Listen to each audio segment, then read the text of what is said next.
नमस्कार, बहुत बहुत स्वागत है आपका हमारी इस खास पेशकश में। मैं हूं आपके साथ प्रशांत पांडे।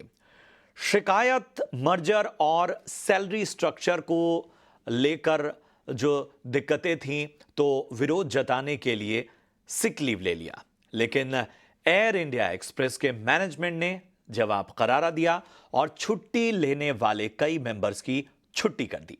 नमस्कार, मैं हूं प्रशांत पांडे और आज इसी मुद्दे से शो की हम शुरुआत करते हैं।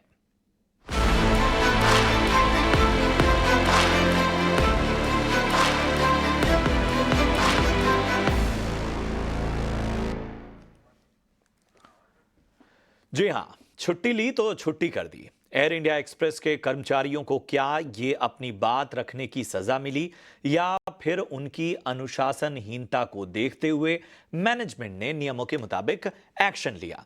दो अलग अलग पक्ष हैं, सही कौन और गलत कौन, हम इस पर कोई खास तौर पे कोई कंक्लूजन नहीं निकाल रहे, लेकिन दोनों पक्षों के अपने अपने तर्क हो सकते हैं। लेकिन सबसे ज्यादा मुश्किल यात्रियों को उठानी पड़ रही है। एक बार फिर से सवाल है कि बार बार ऐसा क्यों हो रहा है? पहले विस्तारा और अब एयर इंडिया एक्सप्रेस, आखिर इस संकट का समाधान क्या है? इन मुद्दों पर हम बातचीत करेंगे। हमारे साथ एक्सपर्ट भी जुड़ेंगे, परेशानी उठा रहे लोगों की भी बातें सुनाएंगे। लेकिन सबसे पहले मुद्दे पर लेटेस्ट रिपोर्ट लेने के लिए हम चलते हैं अपने सहयोगी सुमित चतुर्वेदी के पास। सुमित, जरा बताएं, आखिर ताजा अपडेट है क्या?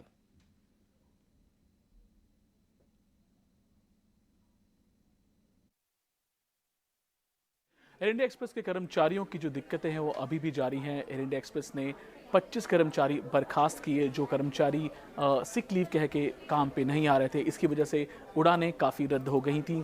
आज भी लगभग 74 उड़ानें जो हैं वो रद्द चल रही हैं, बट 280 के करीब जो उड़ानें हैं वो सब चालू हैं। एयर इंडिया, जो कि बड़ी एयरलाइन है पूरे ग्रुप में, उसने आज हेल्प अपनी मदद दी है। 20 फ्लाइट्स वो ऑपरेट कर रही है, पर एयर इंडिया एक्सप्रेस की उड़ानें आज भी रद्द हो रही हैं। 74 उड़ानें हैं जिनको आज इम्पैक्ट हुआ है। कह सकते हैं 1 महीने बाद विस्तारा के एयर इंडिया के लिए एक और दिक्कत बहुत बड़ी आ रही है, मर्जर से बिल्कुल पहले, क्योंकि ये 3 एयरलाइन जो हैं आपस में मर्ज होने में बहुत ही दिक्कत कर रही हैं। कल नागरिक उड्डयन मंत्रालय ने कहा था कि वो एयर इंडिया एक्सप्रेस को कह रही है कि ये सुनिश्चित करें जो सुविधाएं देनी चाहिए पैसेंजर्स को वो मिल रही हैं। कुल मिला के कह सकते हैं कि दिक्कतें चल रही हैं। आज भी एयर इंडिया एक्सप्रेस ने जो उसके सिक लीव पे गए क्रू मेंबर्स थे उनको कहा है कि वापस आएँ, वरना उनके खिलाफ कड़क सख्त कार्रवाई की जाएगी। सो कह सकते हैं कि दिक्कतें अभी भी जारी हैं एयर इंडिया एक्सप्रेस के लिए। बहुत बहुत शुक्रिया करेंगे सुमित आपका इस अहम जानकारी के लिए। तो जरा पूरा मामला समझ लीजिए। तमाम अपनी मांगों और कुछ आपत्तियों को लेकर जो एयर इंडिया एक्सप्रेस का क्रू मेंबर है वो अचानक सिक लीव पे जाता है। लोगों को दिक्कत होती है, एयर इंडिया एक्सप्रेस की तमाम उड़ानें रद्द होती हैं। कल भी हमने इस पर विशेष चर्चा की थी, और आज जब एक्शन नजर आया है एयर इंडिया एक्सप्रेस का, और जिस तरह से 30 क्रू मेंबर्स को टर्मिनेट किया गया है, और यह भी कहा गया है कि वो सिर्फ आज तक का इंतजार मैनेजमेंट करने वाला है, कंपनी करने वाली है, उसके बाद इससे बड़ा एक्शन नजर आएगा। अब ऐसे में सवाल ये उठता है कि ये जो सारी घटनाक्रम नजर आ रहे हैं, क्या ये इंटेंशनल हैं, या ये वाकई पानी सर से ऊपर हो गया था, इस वजह से इस तरह के कदम उठाने पड़े? इसके अलावा इन सब के बीच में जो यात्री पिस रहे हैं, उनका क्या? उनके लिए इस तरह की परिस्थितियां नई नहीं हैं। और आज के दौर में हमने विस्तारा के केस में भी देखा, कई और मौकों पे भी हम देखते हैं कि जब डिमांड बहुत बढ़ जाती है, कई बार पायलट छुट्टी पर चले जाते हैं, या पायलट्स की कमी हो जाती है, या क्रू मेंबर्स की कमी हो जाती है, उस दौर में भी हम तमाम जो स्थितियां देखते हैं उसमें यात्रियों की मुश्किलात बढ़ती हुई नजर आते हैं। और इन सब के बीच में समाधान क्या है? क्या किसी तरह की जो डायलॉग की कमी, संवाद की कमी है, वो इस केस में नजर आ रही है? इन सभी पर चर्चा करने के लिए हमारे साथ एक बेहद खास मेहमान जुड़े हैं। जाने माने एविएशन एक्सपर्ट धीरज माथुर सर हमारे साथ जुड़ चुके हैं। धीरज सर, जो कुछ हो रहा है, मैं उसे कंज्यूमर के नजरिए से अगर देखूं तो दुर्भाग्यपूर्ण है। वो भुगत रहा है, ऐसी स्थिति का सामना कर रहा है जहां पर किसी को इमरजेंसी है, जहां पर कोई सहूलियत के लिए, किसी मीटिंग के लिए, कई प्रतिक्रियाएं भी हम बीच में आप सुनाएंगे। अब ऐसे में सवाल ये उठता है कि ये जो सारी चीजें हुई, पायलट अचानक सिक लीव पे गए, फिर एयर इंडिया एक्सप्रेस ने टर्मिनेशन की बात कही, मियाद जो है बहुत छोटी है, इसे कैसे देखा जाए? क्या ये नियमों के तहत है या ये एक मौका दोनों ही के पास था और दोनों ने अपने अपने मौकों को कहीं ना कहीं सामने रखा? जरा आपका विश्लेषण बताइए, क्या कहता है, आप इस पूरे घटनाक्रम को किस तरह से देख रहे हैं? ये आपने एक तो शुक्रिया कि आपने मुझे आमंत्रित किया आज आपके कार्यक्रम पर। जो आपने बात कही वो बिल्कुल सही है कि ये मेरे ख्याल से एक अगर देखा जाए तो जो अब हुआ है ये दोनों तरफ से आपस में ना बात करने का परिणाम है। देखिए, विवाद, समस्याएं, मतभेद ये स्वाभाविक है जीवन में, और उसका पर समाधान जो है वो केवल बातचीत से होता है। अगर आप बातचीत नहीं करेंगे एक दूसरे से, एक दूसरे की का तर्क नहीं समझेंगे और एक गुड फेथ में आप एक दूसरे की समस्या को नहीं समझेंगे, तो फिर यही परिणाम होगा कि एक तरफ छुट्टी पे लोग चले गए और दूसरी तरफ फिर एयरलाइंस ने लोगों को बर्खास्त कर दिया। अब जहां तक रही बात उपभोक्ता की, वो तो निश्चित रूप से बहुत ज्यादा असुविधा का सामना कर रहे हैं। देखिए, एयर इंडिया, चाहे एयर इंडिया एक्सप्रेस हो, चाहे एयर इंडिया हो, वो मेरी समझ से उसका सबसे बड़ा जो यूएसपी था वो था रिलायबिलिटी। लोगों को मालूम था ठीक है भाई, फ्लाइट लेट होगी, कोई सुविधा में कमी हो सकती है, एयरक्राफ्ट में कुछ सफाई ठीक से नहीं होगी, पर हवाई जहाज जो है उड़ेगा, फ्लाइट चलेगी। और ये भरोसा जो था एयर इंडिया का, ये एयर इंडिया का सबसे बड़ा मेरे ख्याल से, क्योंकि सरकार की वो एयरलाइंस थी, तो लोगों को ये हमेशा ये एक आश्वासन था कि भाई एयर इंडिया से जा रहे हैं, फ्लाइट जाएगी, पैसा डूबेगा नहीं। अब जो ये घटना हुई है, अभी इतनी फ्लाइट्स कैंसिल हो गई हैं, ये एक बहुत बड़ा धक्का है एयर इंडिया के, चाहे एयर इंडिया हो चाहे एयर इंडिया एक्सप्रेस हो, उसकी जो साख थी बाजार में, उस पर एक ये धक्का है। और मेरे ख्याल से जो मैनेजमेंट है, प्रबंधन, इन्होंने गलती करी, उन्होंने कि जो ऐसी स्थिति उत्पन्न होने दी कि जो कर्मचारी है उनको ये कदम उठाना पड़ा। तो मेरे ख्याल से ये जो प्रमुख जवाबदारी इस जो आज की परिस्थिति है, उसकी प्रमुख जवाबदारी मैनेजमेंट की है, और उन्हें लोगों से बातचीत करनी चाहिए थी, उनकी बातें, उनका तर्क समझना चाहिए था। आखिर जो एयर इंडिया के जो कर्मचारी उन पॉइंट्स हैं, पे भी मैं, धीरज सर, मैं आऊंगा। जो पॉइंट्स और जो समस्याएं उठाई गई हैं क्रू की तरफ से, जरा उस पर भी बात करूंगा कि आखिर इस तरह के इशू बड़े स्पेसिफिक इश्यूज हैं। अब इस तरह के इश्यूज तब सामने आए जब एक सुधार की उम्मीद थी, तब बड़ा बड़ा चिंता की बात होती है। चलिए, इस बीच जरा आम जो कंज्यूमर है, जो यात्री है, उसे किस तरह की दिक्कत हो रही है, जरा वो भी देख लेते हैं। एक्चुअली 2 बार कैंसिल हुआ है। श्रीनगर से दिल्ली तक जो फ्लाइट था that was also cancelled, and अभी दिल्ली से जो गोवा के लिए कनेक्शन फ्लाइट था वो भी कैंसिल्ड है। कैंसिल होने के बाद इधर आके कोई क्लैरिटी नहीं है कोई इश्यूज में, क्योंकि अब ये कुछ बोल भी नहीं रहे, अगला फ्लाइट है कि नहीं वो भी नहीं बोल रहे हैं। वैसा ही हम गुवाहाटी से आए हैं, प्लेन लेट के कारण एयर इंडिया वाले बोल रहे हैं एयर एक्सप्रेस में जाओ, एयर एक्सप्रेस वाले बोल रहे हैं एयर इंडिया में जाओ, कोई संतोषजनक हमको जवाब नहीं दे रहे हैं। देखिए, ये एक बड़ी चिंता है कि किसी तरह से जिसके लिए आप सर्विस दे रहे हैं, जो आपका आधार है, जो कंज्यूमर है, जिसके बलबूते ये पूरी इंडस्ट्री चल रही है, पूरा सेक्टर चल रहा है, उसी की परवाह नहीं है। उन्हें संतोषजनक जवाब कोई नहीं दे रहा है, इधर से उधर लोग टहला रहे हैं। और इसी बात का जिक्र धीरज सर ने किया।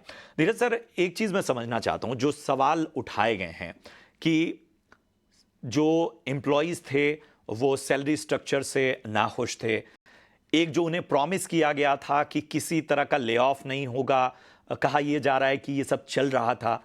यह भी सवाल उठाया गया है कि भाई भतीजावाद, बायसनेस का भी मैनेजमेंट पे आरोप लगाया गया है। इस सेक्टर की ये दिक्कतें रही हैं या ये मुश्किल स्पेसिफिकली अगर हम इस केस में देखें उसमें आपको नजर आती है? देखिए, जैसा मैंने पहले कहा, एयर इंडिया का जो एयर इंडिया या एयर इंडिया एक्सप्रेस का जो स्टाफ है, ये पुराना स्टाफ है, ये नए लोग नहीं है, सबसे अनुभवी है इंडस्ट्री में, सबसे पुरानी एयरलाइंस यही है, एयर इंडिया। तो इनके साथ जो व्यवहार किया गया है वो निश्चित रूप से उसमें कहीं ना कहीं कमी रही है, क्योंकि ऐसा तो है नहीं कि ये एयर इंडिया में ये इस प्रकार की घटनाएं जो है आम थी ना। एयर इंडिया, मैंने कहा, विश्वसनीयता के लिए मानी जाती थी। तो यहाँ इसमें मेरी समझ में प्रमुख जवाबदारी तो मैनेजमेंट की है, जिसकी वजह से ये इस प्रकार का आक्रोश जो कर्मचारी उनमें पैदा हुआ है। और जिस प्रकार से जो 30 या 40 लोगों को बर्खास्त किया गया है, ये एक तानाशाही प्रक्रिया है। ये उसको ये एक जिसको कहते हैं संवेदनशील प्रशासन आपने की, धीरज सर, बिल्कुल सही कहा आपने निशानी कि बिना किसी की बात सुने सिर्फ उसके सवालों पर कोई जवाब बिना दिए एक्शन लेना, ये वाकई ये ठीक नहीं है। इन सब के बीच में एक चीज और आपसे समझना चाहता हूं सर, हालांकि अब अधिकार और दायरा सरकार का इस एयरलाइन में सीमित है, उसके बावजूद क्या आपको लगता है कि मामले में अब जो सरकारी दखल है वो भी बढ़ना चाहिए?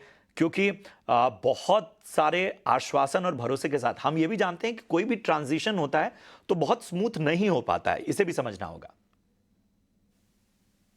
हाँ, ये बात सही है कि देखिए, जब भी कोई मर्जर होता है दो अलग अलग एयरलाइंस का, तो जो फ्रिक्शन है, डिस्प्यूट्स हैं, वो होना स्वाभाविक है, बिकॉज दो अलग अलग कंपनीज हैं, दो अलग अलग कल्चर्स हैं, उनका समावेश जब होगा, समायोजन होगा, तो उसमें निश्चित रूप से समस्याएं आएंगी। पर उनका जो समाधान है वो बातचीत से होगा, ना कि तानाशाही प्रक्रिया से। अब आपने जो ये स्थिति उत्पन्न हुई है, जो जिस मुकाम पर हम आज पहुंचे हैं, ये तो है नहीं कि ये ओवरनाइट हुआ है। ये एक लंबे समय से आक्रोश बढ़ता जा रहा है, धीरे धीरे धीरे धीरे मैनेजमेंट ने कहीं ना में कहीं नजरअंदाज किया है। मेरे पास समय कम है और इस बीच हमारे साथ एक और एविएशन एक्सपर्ट वर्षा कुकरेती जी जुड़ चुकी हैं। वर्षा जी, बहुत सारे सवालों पर तो हमने चर्चा कर ली। मेरा सीधा सवाल यह है कि क्या अब एविएशन इंडस्ट्री में और प्लेयर्स की आवश्यकता है ताकि इस तरह की दिक्कतें ना हो? भारत जो है वो एविएशन में या एयर फ्लाई करने वालों की संख्या बढ़ती जा रही है, लेकिन ये स्थिति दुर्भाग्यपूर्ण है कि जिस कंज्यूमर के आधार पर यह पूरा सेक्टर चल रहा है उसी की किसी को परवाह नहीं है, उसे टहलाया जा रहा है। क्या यह मौका हो सकता है बाकी प्लेयर्स के लिए? जी बिल्कुल, इस वक्त ये एक तरह से हमारे लिए आई ओपनर है कि हम केवल कुछ लोगों पे डिपेंड नहीं रह सकते हैं। More people are required here, क्योंकि एक कंज्यूमर जिसकी बहुत सारी छोटी छोटी जरूरतें रही होंगी, उन सब की लाइफ बहुत बुरी तरह इफेक्ट हुई है। हम एज एम्प्लॉइज, लाइक मैं पहले इंडियन एयरफोर्स में थी, अगर हमें किसी चीज कोई पसंद नहीं आती चीज, उसको करने का एक तरीका होता है। आज हम केवल as aviation people we can not think about our own things, we have to think about the consumer also. किसी के घर में कोई ट्रेजेडी हो, किसी इंटरव्यू को अटेंड करना, there were so many things. So no employ should be doing this because he is doing service to the nation. भाई वो एक लोगों को ले जा रहे हैं और केवल वो जो सामने होते हैं उनकी दिक्कतें अगर हम एज एम्प्लॉयज नहीं समझेंगे तो और इस तरह का प्रोटेस्ट करेंगे वो ठीक नहीं है। और रही बात ये तो बात से बिल्कुल समाधान होना दिस इज चाहिए, एन ना कि अपॉर्चुनिटी। अपनी ड्यूटी से मुंह मोड़ के ऐसी स्थितियां पैदा कर दें। हम जानते हैं कि अब दौर प्रोफेशनलिज्म का है, और प्रोफेशनलिज्म ये बात हमेशा कहती है कि किसी भी चीज का समाधान बातचीत से निकाला जा सकता है। ऐतराज बहुत, चूंकि यहाँ पे जिनको ऐतराज है उनकी संख्या भी कम नहीं है, तो इस बात को तो नजरअंदाज नहीं किया जा सकता कि उनकी बात सुनी नहीं जाएगी, लेकिन शायद ये तरीका गलत था। एक आखिरी सवाल वर्षा जी मैं आपसे जानना चाहता हूं कि आपको लगता है कि इस पूरे मामले में जिस तरह का एक्शन नजर आया है थोड़ा सा नाइंसाफी है उन क्रू मेंबर्स के साथ भी, क्योंकि यहाँ एक चीज और है कि हम नियमों का हवाला दे सकते हैं, लेकिन ऐसा एक्शन जिसमें कोई मियाद नहीं है, कोई समय सीमा नहीं है, एक्शन लिया जाता है, लोगों को टर्मिनेट कर दिया जाता है। नहीं, ये तो बिल्कुल, ये दोनों तरफ से गलतियां हैं। मतलब अगर आप एम्प्लॉयर हैं, आपको एम्प्लॉय की बात समझनी चाहिए और एम्प्लॉय को एम्प्लॉयर का जो कमिटमेंट्स है वो समझना चाहिए। इस तरह से जो एक्शन हुआ है ये मुझे नहीं लगता इज अ गुड प्रेसिडेंस, क्योंकि आफ्टर ऑल अगर एम्प्लॉय अपनी कोई बात कह रहा है वो सही से नहीं भी कहा, बट ये बहुत बड़ा जिस तरह से एक्शन हुआ है, मैं इसके तरफ I am not for this kind of action. बहुत बहुत शुक्रिया करेंगे वर्षा जी, उसके साथ ही धीरज सर आपका भी बहुत बहुत धन्यवाद। चर्चा का मकसद यही था कि हम इस पूरे मामले में दोनों पक्षों को जरा समझने की कोशिश करें, और निचोड़ यही कहता है कि गलती दोनों पक्ष से हुई है। सबसे बड़ी बात कि यहां इस पूरे केस में संवादहीनता साफ तौर पर नजर आ रही है, डायलॉग नहीं हुआ है। ये जो प्रतिक्रिया क्रू मेंबर्स की ओर से आई है, आखिर इसको मैनेजमेंट वक्त रहते भाप क्यों नहीं पाया? क्या इस तरह की प्रतिक्रिया पहले नहीं आई होगी? इस बात से इनकार नहीं किया जा सकता। इसके अलावा जिस तरह से मैनेजमेंट ने एक्शन लिया, जिस तरह से क्रू मेंबर्स भी अचानक छुट्टी पे गए, ये सभी ये बताता है कि दोनों का जो इंटेंशन है वो बहुत ज्यादा सही नहीं है, और इसका समाधान बातचीत के जरिए, और शायद अगर जरूरत पड़े तो सरकार को भी इसमें दखल देना होगा, क्योंकि आम कंज्यूमर इसमें भुगत रहा है। चलिए इसी के साथ इस चर्चा में यहां रुकेंगे एक छोटे से ब्रेक के लिए, फौरन हाजिर होते हैं।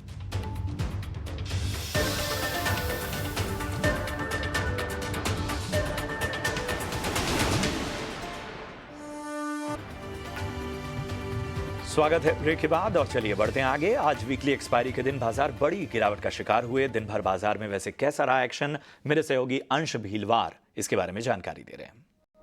तो बाजार में बड़ी गिरावट नजर आई। हमने पहले भी कहा था कि मार्केट अपने क्रिटिकल लेवल के नीचे ट्रेड कर रहा है, इसे ऊपर आने की बहुत ज़रूरत है वापस एक पॉजिटिव मोमेंटम बनाने के लिए। लेकिन निफ्टी की सबसे पहले बात करेंगे तो निफ्टी का चार्ट देखें तो निफ्टी आज शुरुआत में काफ़ी अच्छे से ऊपर की तरफ जा रहा था, लेकिन 50 DMA पर रेजिस्टेंस लेता हुआ नजर आया और वहाँ पर सेलिंग प्रेशर बहुत हाई था, जिस वजह से निफ्टी कुछ 300 अंक से भी ज़्यादा गिरता हुआ नजर आया और जो 22,000 का साइकोलॉजिकल मार्क होता है उससे भी ब्रेक करता हुआ नीचे जा चुका है। अगर यहाँ पे हम मेन ड्रैगर्स देखें निफ्टी के तो L&T और HDFC बैंक नजर आते हैं, जिसमें से L&T कुछ 15% नीचे है उसके अप्रैल मंथ हाई से, लेकिन अभी जहां पर है स्टॉक वहां पे कुछ 3200 से लेके 3270 के आसपास ये जो रेंज है यहाँ पे काफ़ी एक अच्छा सपोर्ट मिल सकता है, तो यहाँ पे स्टॉक को एक अच्छा रिलीफ मिल सकता है। लेकिन HDFC बैंक की बात करें तो HDFC बैंक ने तो अपना जो क्रिटिकल लेवल था 1480 का उसको ब्रेक कर चुका है, साथ ही साथ 50 DMA के नीचे भी फिसल चुका है। ये काफ़ी नेगेटिव है दोनों निफ्टी और निफ्टी बैंक के लिए।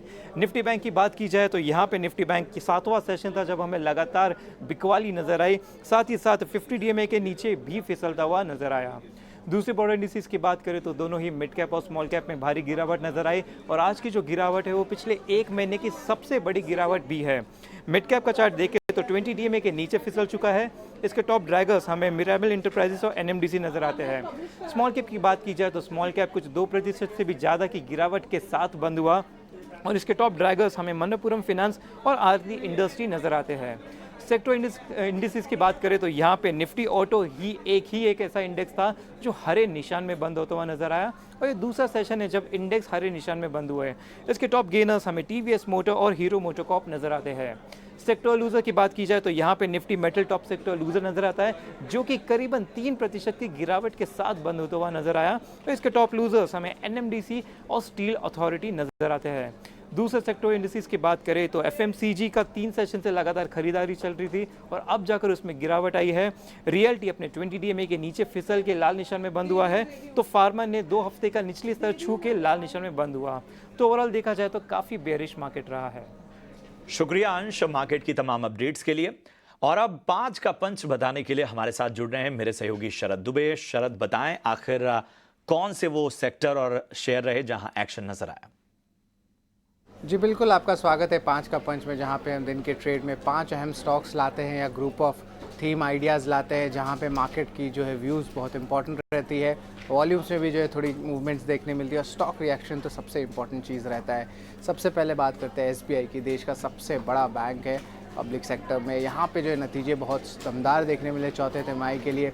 नेट इंटरेस्ट इनकम और पैट जो है और बाकी सारे एसेट क्वालिटी सभी पैरामीटर में हम कह सकते हैं कि SBI के जो आंकड़े आए हैं अनुमान से बेहतर आए हैं।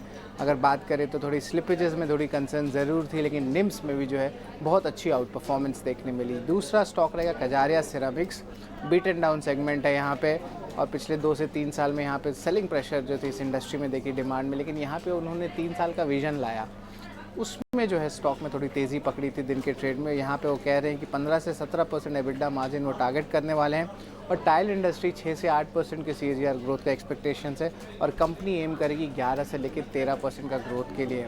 तो अगर आप इंडस्ट्री से बेटर कर रहे हैं तो मार्केट शेयर गेंस भी देखने मिल सकता है, और टियर 3 टियर 4 सिटीज़ की डिमांड में भी बुलिश नज़रिया कंपनी का देखने मिला है। गोल्ड लोन के जो NBFC फाइनेंशियर्स हैं, कल जो थी अहम खबर आई थी कि RBI ने कुछ गोल्ड लोन NBFCs को बोला है कि वो जो डिसबर्सल होती है लोन अमाउंट 20,000 के ऊपर कैश में ना करें। तो ऑफकोर्स जो है वहाँ पे स्टॉक में जो है सेलिंग प्रेशर देखने मिला मनप्पुरम फाइनेंस और मुथूट फाइनेंस में।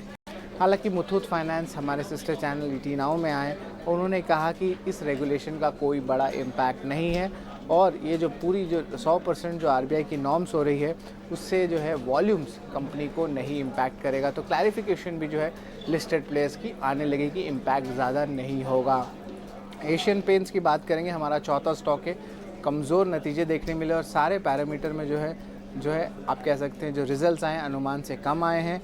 या कंपनी ने 2 अहम बात की, सबसे पहला कहा है कि डिमांड कंडीशंस और डाउन ट्रेडिंग के कारण जो है नंबर्स इम्पैक्ट हुए हैं, और दूसरी बात प्राइस कट्स देखने मिली सारे प्रोडक्ट कैटेगरीज में क्योंकि डिमांड कम हो गई है।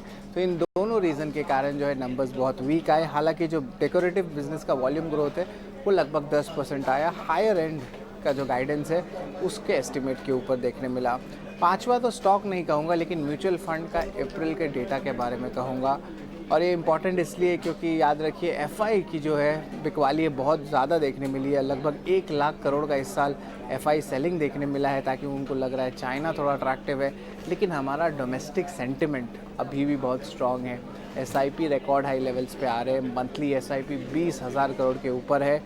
हालांकि इक्विटी इन्फ्लोज में थोड़ी सी दबाव आई, 4 मंथ लो पे आया क्योंकि KYC की जो इश्यूज हमने देखी थी उसके कारण थोड़े फ्लोज कम हुए, बट ओवरऑल एक रिवर्सल ऑफ ट्रेंड देखने मिला। मार्च के महीने में जो था mid cap small cap funds में थोड़ी सी रिस्ट्रिक्शंस आई थी तो गिरावट देखने मिला था, अब वो वापस कह सकते हैं स्ट्रॉन्ग फ्लोज देखने मिला, और ये ट्रेंड रिवर्स हो गया लार्ज कैप फंड के इन्वेस्टमेंट्स में भी। बट ओवरऑल जो है हम कहेंगे कि बहुत शानदार रिटेल के नंबर्स आए अगर म्यूचुअल फंड डेटा की बात करें अप्रैल के महीने में। तो ये 5 अहम थीम्स या स्टॉक्स हैं जो 5 का पंच में दिखा आपको। बहुत बहुत शुक्रिया करेंगे शरद आपका इस अहम जानकारी के लिए, और इसी के साथ इस बुलेटिन में इतना ही, दीजिए इजाजत। आप देखते रहिए ET Now स्वदेश। नमस्कार।